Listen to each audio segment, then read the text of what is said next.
এবার তোহার নিশানায় শওকত। তৃণমূল বিধায়ককে জ্যান্ত পুঁতে ফেলার হুঁশিয়ারি দিলেন ফুরফুরা শরীফের পীরজাদা তোহা সিদ্দিকী।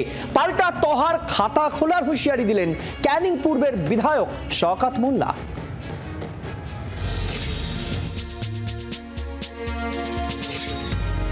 নওশাদ আব্বাসের পর এবার তোহা সিদ্দিকী। ফুরফুরা শরীফের আরও এক পীরজাদার সঙ্গে তরজায় জড়ালেন শওকত মোল্লা। হুঁশিয়ারি পাল্টা হুঁশিয়ারিতে চড়ল রাজনীতির পারদ। বেশ কয়েকদিন ধরেই ভাঙড়ের বিধায়ক নওশাদ সিদ্দিকী এবং তার দাদা আব্বাস সিদ্দিকীর সঙ্গে বাগযুদ্ধ চলছে ক্যানিং পূর্বের বিধায়ক শওকতের। তৃণমূল বিধায়ককে নিশানা করলেন তোহা সিদ্দিকীও। সোমবার শওকতকে পুঁতে ফেলার হুঁশিয়ারি দিলেন ফুরফুরা শরীফের এই পীরজাদা। শওকত যে ভাষা বলেছে, যে ভাষাটা বলেছে, ওই ভাষা নওশাদ, আব্বাস আর কাসেম ছাড়া শওকত অন্য কোনো পীরের আওলাদকে বলতে পারবে? শওকত যদি তিনজন ছাড়া অন্য কোনো পীরের আওলাদকে বলে না, আমাদেরও কিছু করতে হবে না। কোটি কোটি আমাদের ভক্ত আছে, শওকতকে না জ্যান্ত কবর দিয়ে দেবে।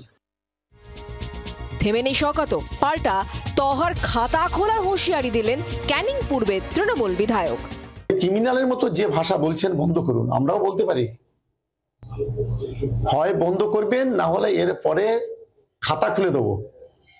আপনার খাতা আমার পকেটে আছে। আপনি কি করেছেন না করেছেন, কোথায় কি সুবিধা নিয়েছেন, সব বলে দেবো। একদম মুখ খোলাবেন না।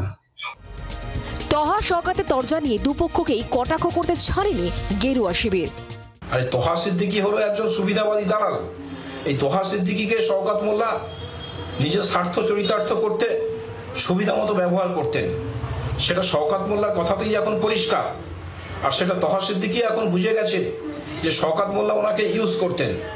এখন তোহা সিদ্দিকীর হাতে ঘা লেগেছে, উনি এখন হাড়ে হাড়ে টের পাচ্ছেন। হুঁশিয়ারি পাল্টা হুঁশিয়ারি, তোহা শওকতের দরজায় ফের চলল রাজনীতির পারদ। প্রসেনজিৎ সর্দারের রিপোর্ট, জি24 ঘন্টা। বাংলার আওয়াজ, বাঙালির আবেগ, জি24 ঘন্টা।